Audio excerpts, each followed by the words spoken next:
We all wish we could bring our Disney vacation home with us, right? To have that Disney feeling every day?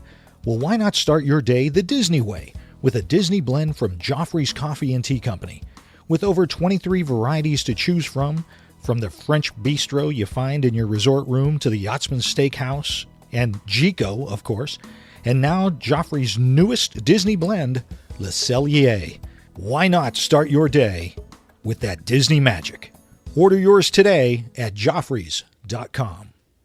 Please stand clear of the doors. Por favor, manténganse alejado de las puertas. We are now passing through the Transportation and Ticket Center on our way to the Polynesian Village Resort Hotel. If you'd like to return to the Transportation and Ticket Center, you may do so by boarding an express monorail at the Magic Kingdom station.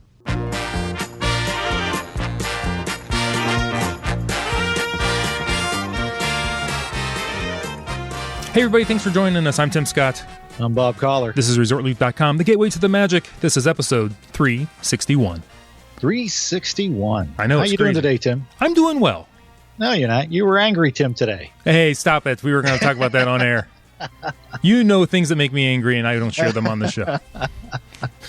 No, you're never angry. No. That's just a bad rumor going around. It was just I was missing some pixie dust. I need a little more pixie dust today. There you go. It's time, It's time for us to make a trip down to Disney, I think. I know, and you're going to be down soon. There you go. I will be down there at the end of October, October 26th to be precise, at T-Traders, Disney Springs. I almost said downtown Disney Springs. Make sure you stop by. We're going to have some giveaway stuff. It's going to be a lot of fun. Can't wait to meet all you guys. So please make sure you're there at Disney Springs T-Traders on October 26th. And you know the Rocketeers are all depressed because we're all going to be there for wine and dine, and we're going to just miss you unless we can scrape together the cash. Why are you out of breath, Emily? I was going to say. She's running I'm for a a bus. Rocketeer. I'm a Rocketeer. Yeah, you are. I hear the pitter-pattering of feet. That's right. Can you hear Tim, the there's an awful lot of people on the show today. What are we going to talk about today? This is the September edition of the DVC Roundtable. Woohoo! One of our favorite shows of the month. Love the Roundtable. Joining us today, we have Emily Hansa Hicks, who's on the trail right now, honestly, rocketeering about as one of our team captains. Welcome. Thank you for having me, even out of breath. Other co-captain of the Rocketeers, Joe Quattrochi. Hey, what's going on, guys? Hey, Joe. Hey, Joe. And joining us also, good friend of the show, great friend of the show, especially our DVC Roundtable, Mr. Brad Coates. Hey, everybody. Hey. Hey, Brad. Actually, let's make Emily feel good. Hi, guys. Oh, I know. I just came down the stairs. I am doing it for effect, so. Yeah. Need to call somebody, Brad? What's going on over there? No, I just need to eat another Snickers. I'll be good. That's it. Sugar up. There you go. Get rid of angry Tim. Just eat a Snickers. There you go. I'm a little hangry. I think it takes a Mickey bar. That is true. That is true. And anyway, Rebecca Toon, Chris Malik send their best. They weren't able to make it for the recording this month, but we'll talk to them again next month and real soon. Absolutely. Awesome. Well, I think we'll just jump into this month's show. We have a news story. And Joe, do you want to take the first story today? Sure, Tim. It's DVC owners will have the option to attend an exclusive meal and a member party on this Thanksgiving Day for 2016. In addition to Thanksgiving dinner, this event will include character photo opportunities, live music, and family-friendly activities. This Thanksgiving dinner will take place on November 24th from 3 to 5 p.m. at the Fantasia Ballroom at Disney's Contemporary Resort. The cost is only $68.60 per adult and $30.50 per child. For Disney, sounds like a bargain.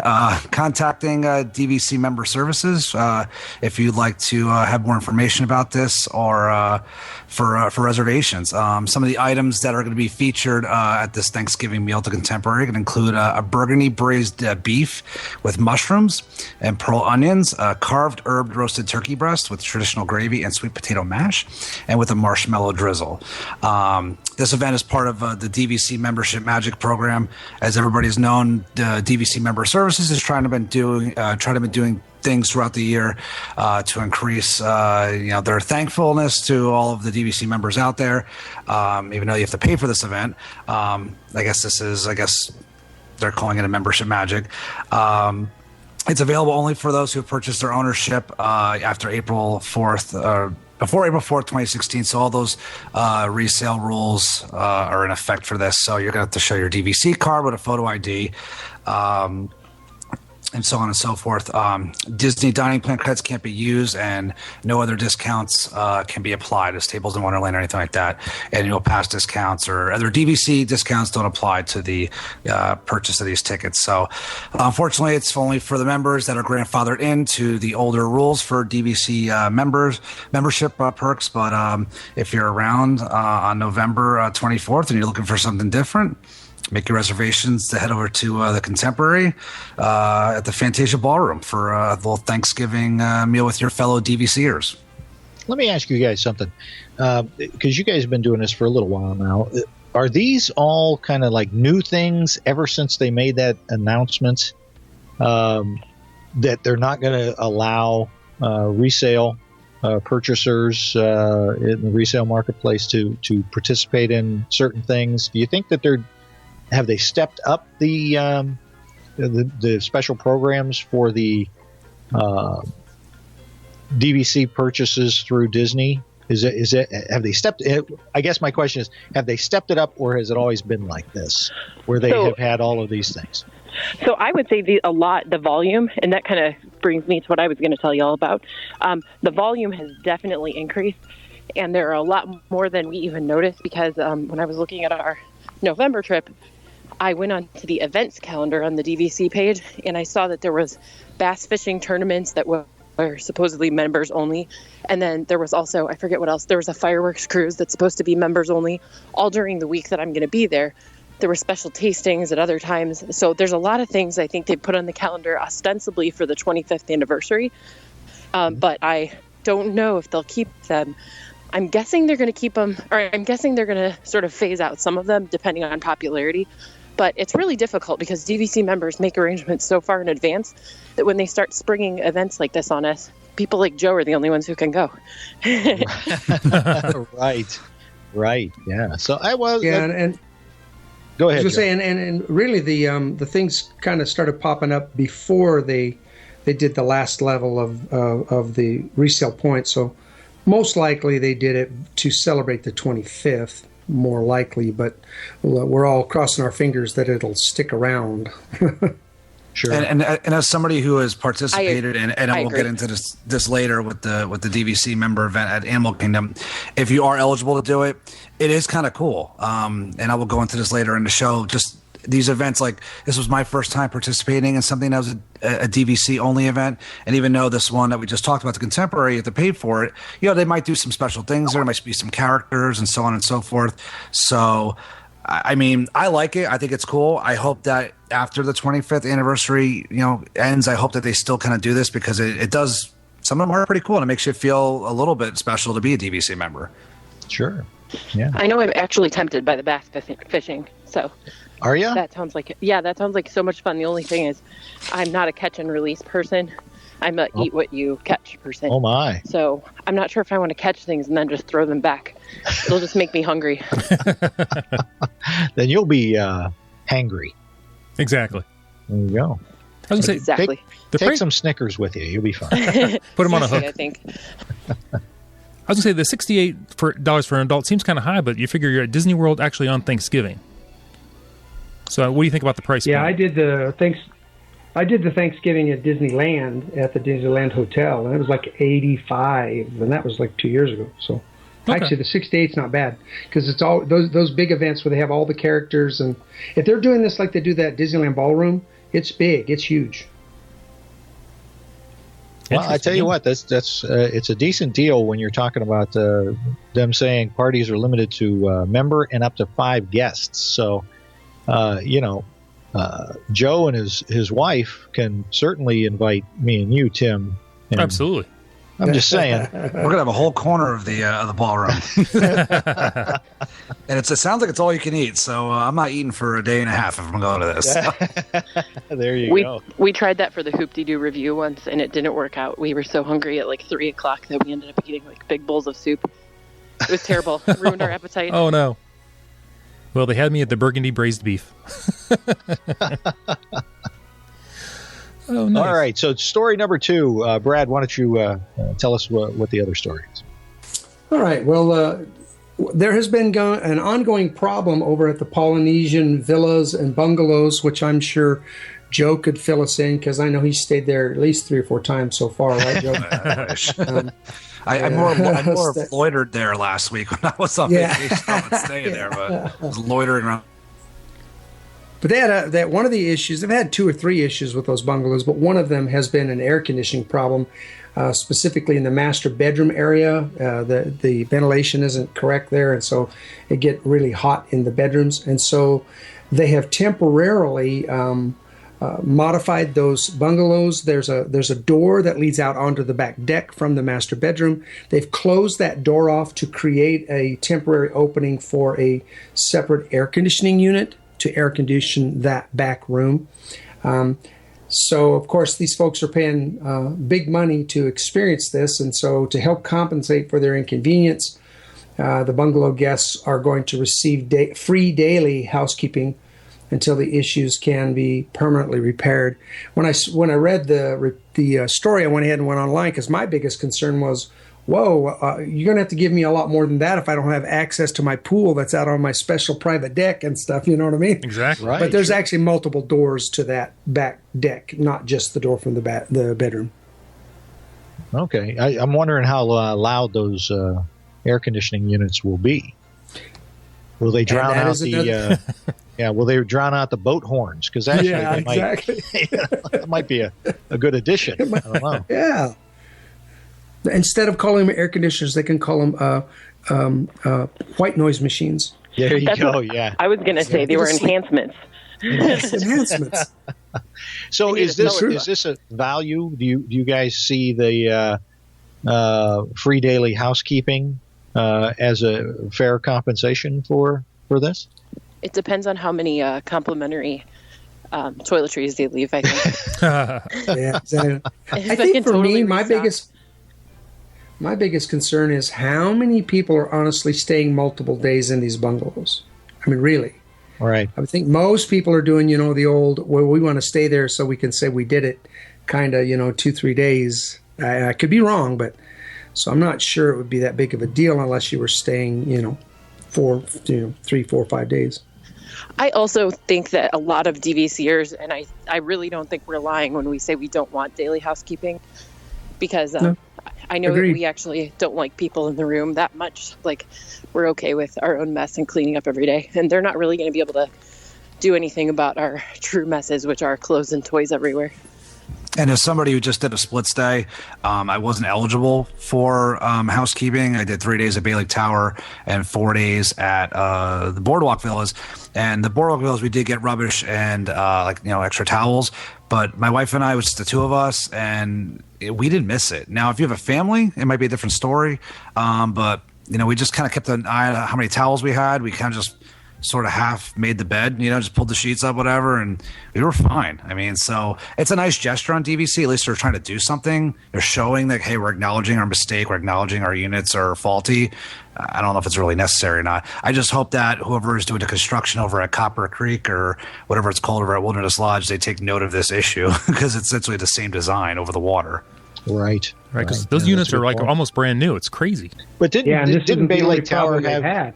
Yeah, didn't Bay Lake Tower have issues right after they opened too? They had a few issues. I would say this is normal. I mean, if you buy a brand new house or you have one built, I believe you should expect that there's going to be some settling issues and things like that. And I mean, other than the Grand Floridian, which is perfect in every way, I think that you're all good. I mean, you should expect that with new construction, right? Right. Okay. Very good. Great. Tim, what do we got question-wise? Question-wise, we have one coming from Sarah Barbin. She goes, would you guys find renting out points to be easy? How would you go about renting out points? Now, I took this, we'll probably cover this both ways. I took this as if I wanted to rent DVC points for my vacation. But I think we'll also address, what if you want to rent out your points? That way we cover her answer both ways. Who wants to take the first part of the question? I have not rented points, or I've rented points, but I've not rented out my points. Brad, have you rented your points out? Yeah, I have a unique situation where I actually rent out my points almost every year, at least some. So yeah, I do that quite a bit. Renting out your points is pretty simple, depending upon, and you can get a good rate for your points, even if you go through some dealers. Brokers is the word I'm looking for. I think it's David's Points. That's the place I usually rent mine out. You can rent them out, your points out usually for a little bit more if you're willing to go to.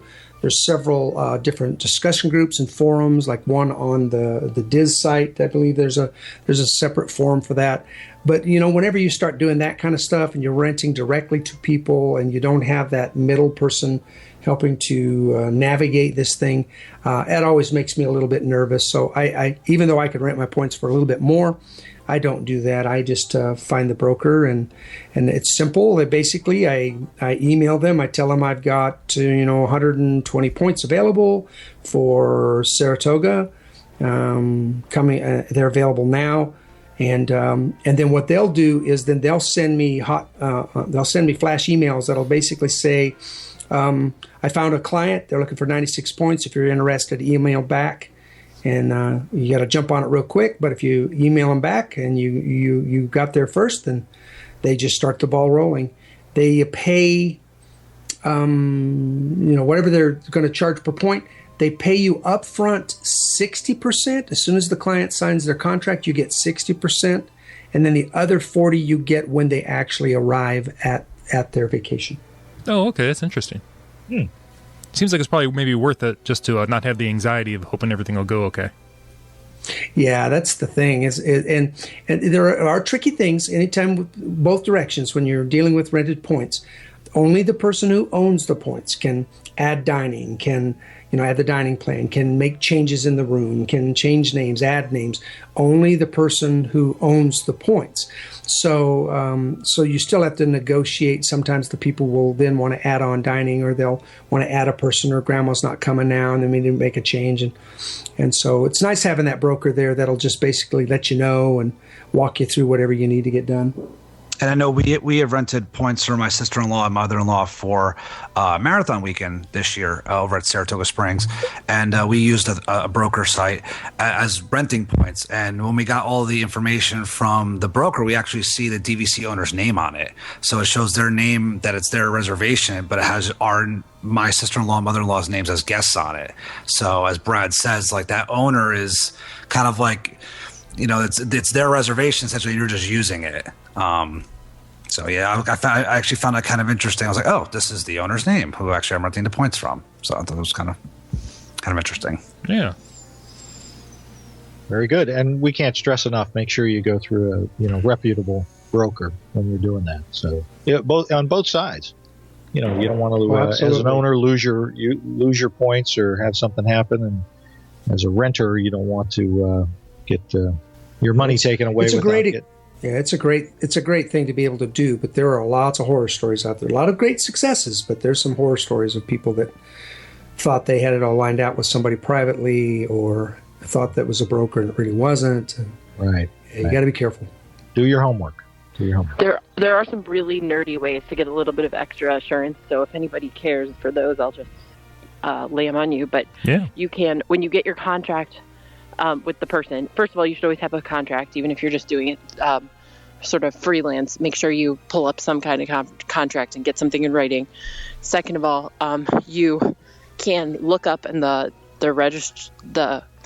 I think it's Orange County. You can look up in the Florida recorder's office for the person's deed to make sure that they actually are a DVC owner, who in fact own the points they're talking about. And the other thing you can do is you can see if there's any liens against the points, or see like if basically there's a notice to foreclose or anything like that, which would mean they couldn't make new bookings. So you can kind of see if they're sort of in a good standing with DVC that way.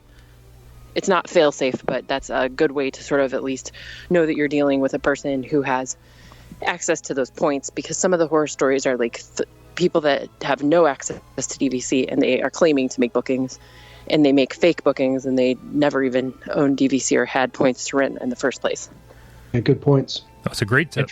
Yeah. What was that site again, Emily?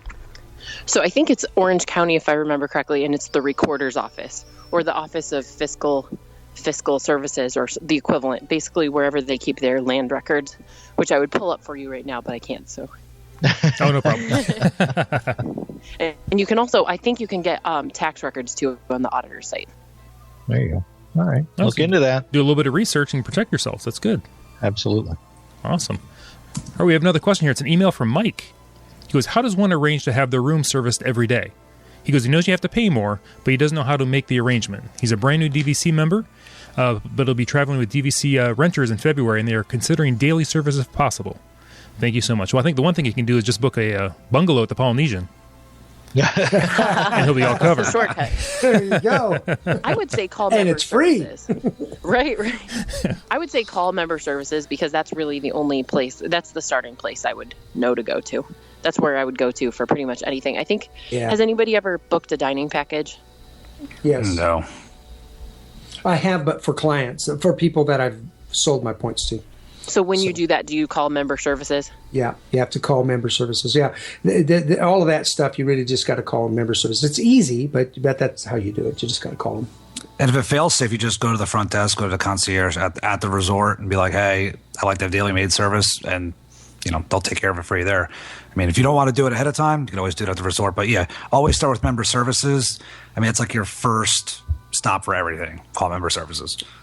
Actually, we did do that one time where we just went down to the desk because just had a situation and said, let's just have them come up and clean it. And they just sent them up. Next morning, everything was good. Oh, awesome. Nice. Excellent. There you go, Mike. And then we have a last email here from Karen. She's asking, what is the procedure for changing a resort after you've already booked a DVC resort using your points? Are they locked in, or are they able to change after they change their mind down the road? I don't think you're ever really locked. I'm sorry. I don't think you're ever really locked in. What I always usually do is our points are at Saratoga.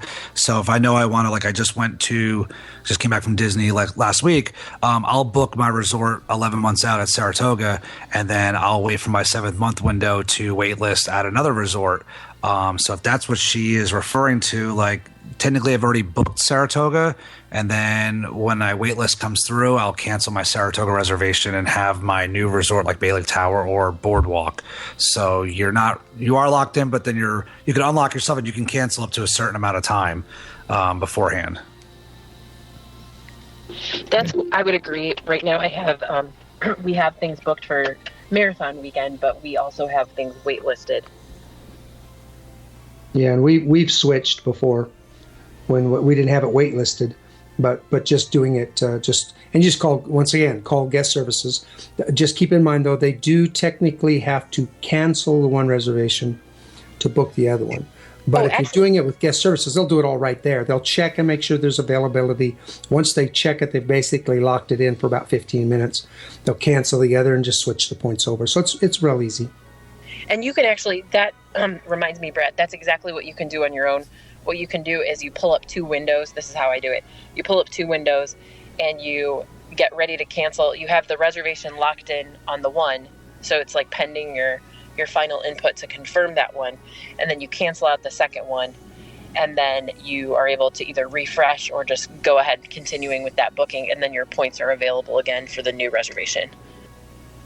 Now, I've actually used it where I've banked points. So if you have banked points, then you don't even need to do that. So I guess I'm luckily I have those banked points, which I just learned something new about that today. But yeah, if you have banked points, you don't even need to do that. You could just actually have the wait list right on top of it. And there's a box there that says, like, if this wait list comes through, I want to cancel or I want to pull from this year's points, whatever, and you can cancel out your other reservations. So it's a little tricky at first, but like I said, you either do it that way or call member services or have the 2 windows open, like Emily said, to make sure that your points are there when you cancel the other reservation.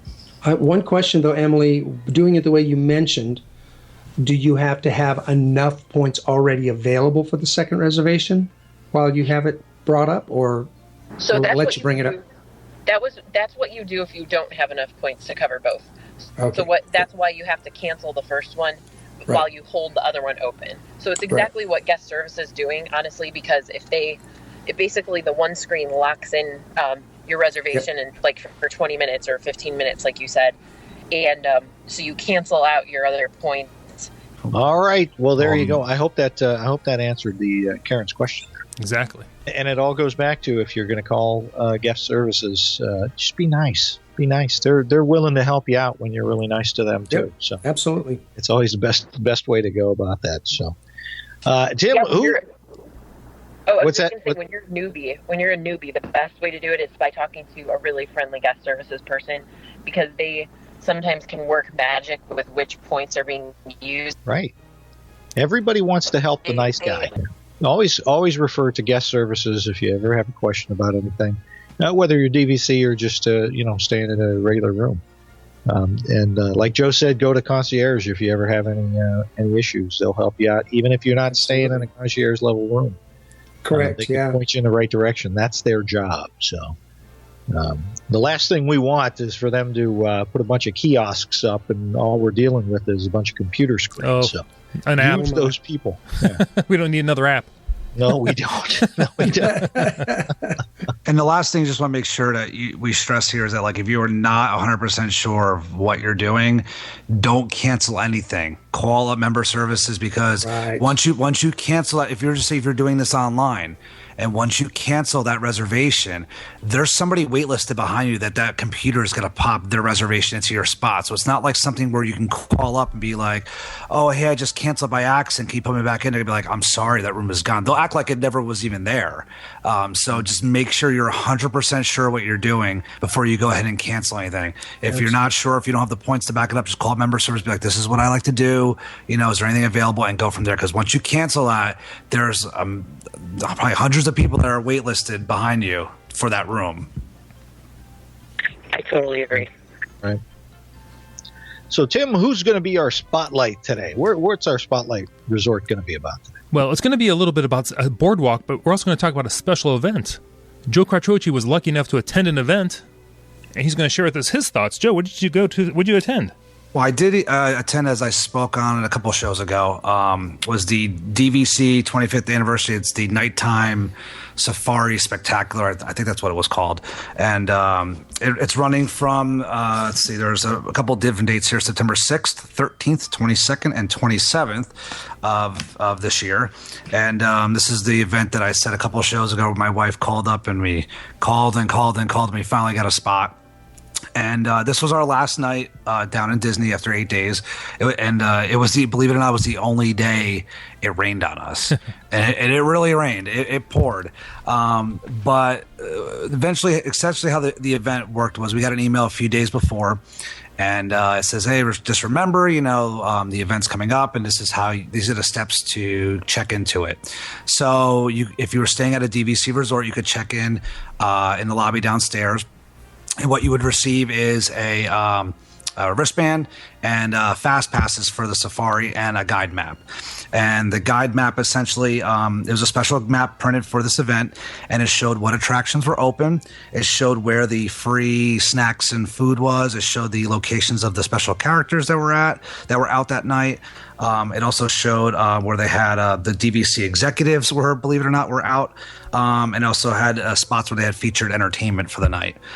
So you received that. You received your fast passes for the safari, and you received your wristband. Kind of like an early entry for the Not So Scary or the Mickey's Very Merry Christmas Party. DVC members could get into the park at 7. The park closed to everybody else at 9. So if you weren't on an annual pass and you actually purchased your Magic Your Way tickets, you can get in at 7 without using any tickets, just using a wristband to get in. We didn't check in at a DVC resort. This night we actually stayed at Pop Century. Originally we were supposed to just drive home after the event. Realizing it ran from like 9 or 9:30 to midnight, we said, well, we'll stay another night, and we got a pretty good rate at Pop Century. So we checked in at Animal Kingdom. It was real simple. They had a bunch of different lanes open where you showed your DVC ID and your driver's license. And they gave us the wristband and the fast passes. And what was great about getting the fast passes ahead of time was that they, most people want to see Animal Kingdom at night. They want to see the safari at night. So they essentially gave you your window. They said, this is when you're going to be going to the safari. So we were assigned between 8:30 and 9 o'clock. So we got into the park early. The event really wasn't even officially started yet, but we rode Everest probably 4 or 5 times in a row. We actually had the train to ourselves the one time. My wife and I, we sat in the front, and there was nobody else on the train. Oh. So it was a pretty cool event. Animal Kingdom at night is, it's like there's a couple different places that I love Disney World at night. I love Frontierland lit up at night. I love World Showcase at night. And I think Animal Kingdom is one of those places that it's a nighttime park. It is really cool at night. Expedition Everest at night was amazing. The Yeti, even though it's Disco Yeti, actually looked much better at night than it did in the daytime. The views at night were amazing when you got to the top of the mountain. It's just a really cool experience. But some of the attractions that were open was, the Expedition Everest, the safari was open. Colorado River Rapids was supposedly open. We never went there. So I'm not sure because it was pouring lightning and rain if it was still operating or not. They had the Tree of Life was going that night, and they had all kinds of different characters out. At least they were scheduled to be out. We didn't see any because, like I said, it was raining. But the ones that were scheduled to be out were characters from the Pixar movie Up. They had characters from A Bug's Life, The Lion King. They had Launchpad McQuack, which I would love to have met, which is a really cool character from back in the 90s. Characters from The Jungle Book, Mickey and Minnie were out. Goofy and Chip and Dale Rescue Rangers were out as well. We didn't see any characters. When we were there, it was pouring rain. It eventually stopped around 11, but we had since getting ready to leave because we were pretty tired already. But as a party, it was great. We had essentially had the park to ourselves. I'm sure a lot of members didn't show up because of the weather. But there was plenty of snacks. They had Mickey ice cream bars. They had 3 or 4 different kinds. They had cookies. They had chips. They had lemonade, water. They had all kinds of, wasn't like anything spectacular, but it was a nice show. It was a nice gesture. What they also did was they gave out free game cards for over in Dinoland USA. You can go and play like the boardwalk games for free. So that was pretty cool. Just something different to do. But all in all, it was a pretty good a good night. I mean, Animal Kingdom at night is amazing. I've never been there at night before. When Pandora opens, it's going to be a really cool park. I just have a feeling it's going to be, I just hope that they extend the hours to what's going to be 9, 10 o'clock at night. It's just a cool place to walk around at night. Mm-hmm. And if they just added a bunch of beer kiosks and stuff, it'd be like World Showcase Part 2. It's got that feeling where you're just getting lost, So it was a pretty cool event. I know some members I've read online were displeased because, they weren't sure if it was still on or not and because of the weather. I mean, you can't control the weather, right. But I think as a free member event, I met up with some friends there. My wife and we met up with Florence Porter and her husband Mike. We also met up with Kim Taylor, everybody's favorite PhotoPass photographer. Yeah. We also met up with Steve Hood, everybody's favorite Disney security officer. So we had a nice little group that we rode the safari with at night. As for the safari, by the way, it was okay. It was hard to see some of the animals because, it was dark. They had it lit up, strategically in different spots, but our guide was really cool. Really took her time going through there. We were on there for probably a good 20 or 25 minutes. Like, she really took our time, like, going through all the different sections and stuff like that. So, you could ride Everest to your heart's content. You could ride, Triceratops spin. See, it's tough to be a bug was open and do. Essentially, they said you can come back and do the safari as many times as you want. I think there wasn't the amount of people they were expecting because of the weather. We only did it once, but it was a really cool event. I hope that they, like I said, they continue to do these things next year. But all in all, the staff was friendly. I think it was pretty well organized. It was easy to check in, and it made you feel kind of, important as a DVC member. It's like a little thank you, and that's what it was supposed to be. So as for an event, it was a good time. I give it I give it an A. I mean, it was what it was. It was, you had the park to yourself. So well, I know that you showed a picture of that the park map, and just that is quite a memento. Just that park map alone is beautiful. Yeah, I actually have it in front of me right now just to make sure I was bringing up the right things that were open. But it was cool. I mean, it was because not everything was open. So they were telling you, this is what's here. This is the special things that we have going on. And so you weren't walking around in the dark aimless, without knowing what you're doing. So it did help. Like, oh, there's snacks over here. There's drinks over here. This is open. This isn't open. So it was, unfortunately, we didn't get to see any characters, but I really didn't care. It was just cool being there at night. It was cool riding Everest like 5 times in a row. So I got a headache. It was cool meeting up with friends. It was all around. It was a great time, and it was a great preview for what Animal Kingdom, I hope, is going to be, which is a nighttime park, because it was just really cool. It had that feeling like you were in Frontierland or you were in World Showcase, just dimly lit, walking around with a drink. It has that potential. They didn't have any of the Rivers of Life thing going? No, there's none of that. We didn't even see that during the whole week. So nothing. But they did have the Tree of Life going with all the different stuff, though, with the projections and stuff, which looked pretty cool. It's just got a different vibe at night. It's hard to describe. It's just because you're so used to seeing it in the day when it's like 110 degrees and just steam everywhere. Right. Being there at night when it wasn't so hot, even though it was raining, it was just cool to see the tree lit up and the projections. It was a different vibe. And Everest looks great at night. It looks really cool at night. And you got me fired up, Joe. It was good. I was pretty excited. It was a good way to end our trip. Tim, how hot is it at Animal Kingdom? Oh, it's like Africa hot, Bob. There you go. That's the only reason I'm here, is to throw up those. I need softballs once in a while. Yeah. Joe, during the storms, if you needed to, is there enough places to get shelter? Because I know it's hard to get out of just the sun down there sometimes. I mean, we were just kind of ducking into bathrooms. We were ducking into places where there was a little bit of covering. Most of the lightning wasn't on top of us, which was good. That's what we were mostly afraid of, was the lightning. Yeah. Believe it or not, even with the lightning around, they ran the rides the whole time. Wow. I mean, so I guess I don't know about Kali River Rapids, but Everest, they ran the whole time. It says as long as it's not within a certain, I think it was 10 miles or whatever it is. Okay. I guess they have a buffer zone, but I mean, it poured on us, but we came prepared with the ponchos and rain jackets. We kind of ducked into certain spots. We just see a place, because it wasn't busy. So you could duck into a restaurant that was closed or whatever and kind of dry up. But, but we were prepared for it. We were prepared to get wet. All right, so just don the ponchos and enjoy. That's it. It was what it was. Put on some sandals and go. Tell us about the resort. I You totally forgot about that. So, nice little upgrade. I'm a newer DVC member. I've been for about a year and a half, and I've been told that this rarely happens. But my wife and I, we did a split stay. We did 3 nights at Bay Lake Tower, and we did 4 nights at Boardwalk Villas. And we've stayed at the Boardwalk before. We love it. This was our first time at Bay Lake Tower. The refurb they did was great. We loved Bay Lake Tower. The fact that you just walk, it's such an easy walk to the Magic Kingdom. I mean, we were popping in and out all day. The pool was fantastic. The rooms were really comfortable. There's nothing bad to say about it. I mean, just walking to the Grand Canyon Concourse in the main building, it's easy. You hop on the monorail to go to Epcot. That was great. We were in just a standard studio. We had a view of the courtyard with essentially the big giant bamboo in the middle. We were on the 3rd floor. We didn't care. We just sat there. We have a drink at night. That didn't matter to us. The views never mattered to us.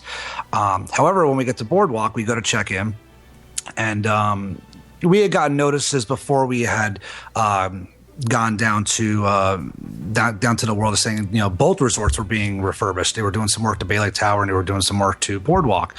So we go, and the online check-in didn't work at all this week. So we had to go to the front desk every time.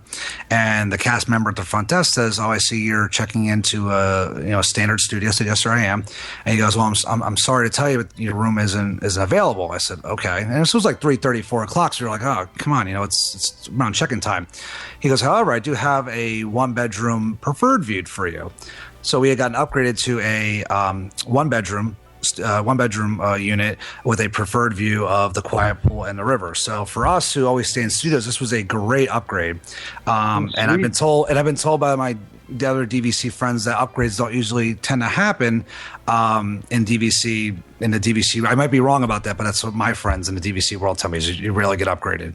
You book what you book, and that's it. So we go down to our room. And as we said, it was all the way down at the end of the hallway, which was fine. But we noticed that all of the rooms around us all had signs on them were being renovated. So ours was the only room probably within an 8 or 10 room radius that was actually open. So what we think is our studio room was being renovated, and they put us into a 1-bedroom, and we had nobody around us. Every day I come out and see construction guys, but they never bother us. We were always out of the room. The room was fantastic. The renovations at Boardwalk are amazing. They ripped out all the carpet. They have a vinyl flooring that looks like a hardwood. It's easier to clean. All of the mattress was comfortable. Supposedly the couches come with a foam mattress now. We didn't pull it out, but that's what we were told. Just everything, everything was just redone. It was gorgeous. It was almost too much room for my wife and I, which kind of sounds kind of snobby, but we loved. It was just there's so much room. We didn't know what to do with it. There's just more room to spread our crap all over the place. But it was, but it was nice having a washer and dryer. We had 2 balconies. It's like, okay, which balcony do you want to sit on tonight? So it was a very nice surprise. Something that we were told that never doesn't really happen. But it was nice almost having a section of hallway to ourselves. We had nobody around us. We had construction guys during the day, and then at night there was not a soul around us. So it turned out to be a very nice and quiet time at night when we got back to the room. But it was really cool being in a, so for all you DVCers out there that stay in 1 bedrooms, this is a studio person talking. It was really cool staying in a 1 bedroom. So it was nice to be upgraded. It was a nice way to close out the last couple of days of our trip. And then we ended up at Pop Century last night. So there you go. That's quite a change there from the last night at Pop Century. I'm just like, oh man, so glad I bought DVC. So nothing against Pop Century. I've stayed there many times, but that's just not a lot of room. So, but it was a great upgrade. The rooms were fantastic. Both resorts, I know they both had just gone through rehab. They did a great job. So our dues money is going to where it should be going to. It was great. It was a great way to finish off our trip in a 1 bedroom.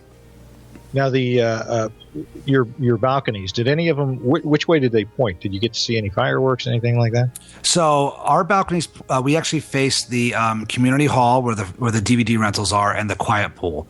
So and also the river. So we had a view of half of the Swan as well. If you look to your left, you could see a little bit of the Star Wars fireworks at the studios, but not really that clear. We actually figured out if you're staying in the Epcot Center or Epcot Resort area, the best place to see the fireworks, if you're not in the park, believe it or not, is at the Beach Club. We were walking from Yachtsman one night. We were walking over to Epcot to see Illuminations, and they staggered the fireworks. So I think the studios, they do them up about 8:45. And we stopped right at the beach club, and you could see them perfectly. Now, you don't get all the music and stuff, but we sat there, we watched them from across the lake, and then we just continued on to Epcot. So just a little tip, if you're staying in the Epcot Center area, resort area, go over by the beach club, you could see them perfectly. That's a great tip. Yeah. Why would anybody rent DVDs while they're on vacation? I don't know. It's the great debate, right? Yeah, I don't know. Hey, Joe, so having stayed in a 1 bedroom now, would you ever maybe rent that down the line then, or would you just stick with your studios? I'm going to stick with the studios, but now that we know, I stayed once at a 2 bedroom, which I've said previously, but knowing what the 1 bedroom at Boardwalk is, if we're going to have other people stay with us, if we decide to bring another couple or have some other friends stay with us, we know that the 1 bedroom is definitely good for 4 people. Even for 4, it's definitely good for 4 adults because it's got the 2 sinks. It's got the 1 shower with 2 separate sink areas, so multiple people can get ready at the same time. So it would be good for up to 4 adults, in 1 room. So if we were to have friends, we would maybe upgrade to that. But knowing just for the 2 of us, we know it's too much room, so we would just stick with our studios. I would love that washer dryer. The washer dryer is clutch. That's the one thing that the studio is missing. And I know that's part of the thing of having a 1 bedroom, but just having a washer and dryer was just like, oh, I could wash my clothes now because I was packed for enough days. Now I could wash everything, and actually I had all my laundry done before I went home. So when I got back to the house, I just unpacked. So I'm a little OCD with that kind of stuff. So I'm a son of a dry cleaner. Oh wow. I would also say on behalf of Chris Malik and Brad, I think you have some kids too, right? Right. I think the kitchen and the laundry facilities are so essential. So for a good time for us. Yep. There you go. Yeah, for us and doing, Joe, you're learning early on. A lot of people knock doing split stays. We do split stays almost every time, and that's one of the key reasons.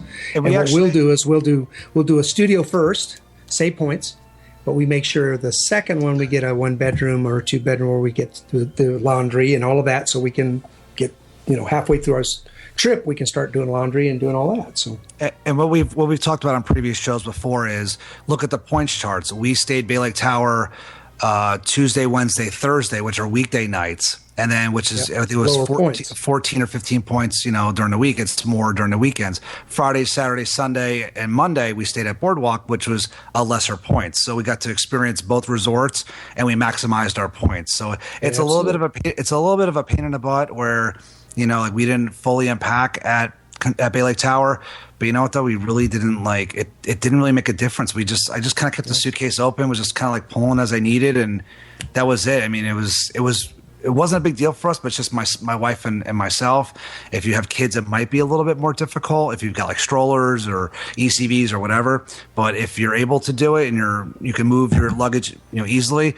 We liked it. We're going to try to do it again the next time. Our next big September trip, we're going to try to break up our stay again. Maybe try Polynesian or Grand Floridian or Old Key West, and with boardwalks. We love boardwalks. So Sweet.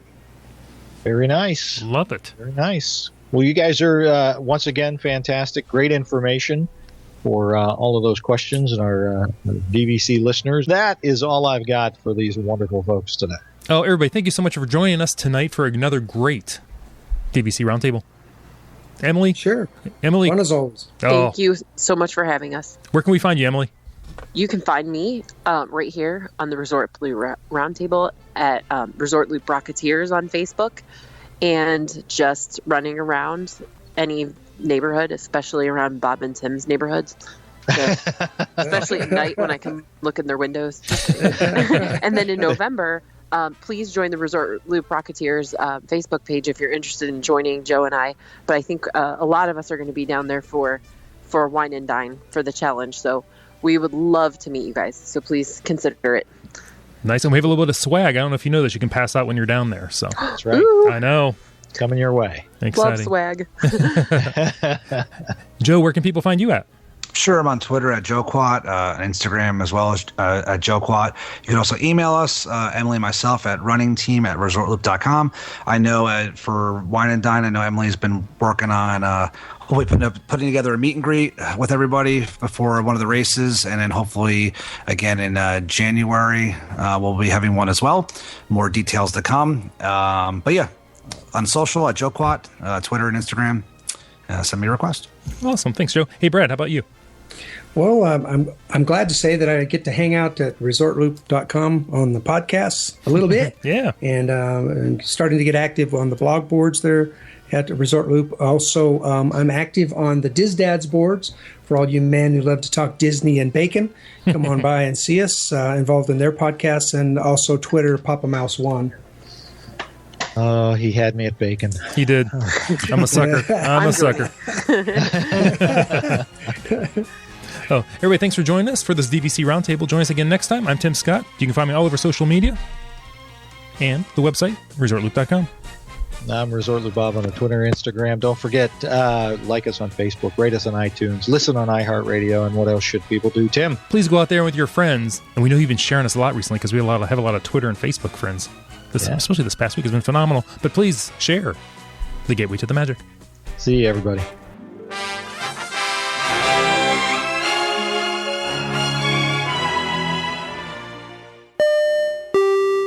All right, Tim, so everybody has, they've stopped listening to the show now. What should they do after they're done listening to the show and they're all excited about wanting to go to a Disney park, going on a Disney vacation? What should they do? I, personally, after being all excited and ready to go, I'm going to deal with an expert. I'm going to talk to People Mover Travel and talk to Tyler, our expert over there. Over at peoplemovertravel.com? Peoplemovertravel.com. But when you go there, yes, you got to make sure you click on that you heard about them from us. From Resort Loop. Resort Loop. That is an option on the drop-down menu right there. Absolutely. By the way, Tim. Yes. I just booked through them. How did that go? It was the easiest thing in the world. How can it not be? It's Tyler. I put in my name. I put in the dates I want. Right. Of course, check-marked Resort Loop is where I heard of them from. And sent it off to him. Within an hour, Tyler had gotten back to me. I can't guarantee he's going to get back to everybody that quick, but got back to me within an hour, letting me know he got it, and he'll let me know as soon as he runs the numbers. Tyler and his team know travel. Peoplemovertravel.com is fantastic. Love. Easy. You and I have done it a million times on our own. And we missed out on discounts here and there because we're not on top of it all the time. I'm done doing that.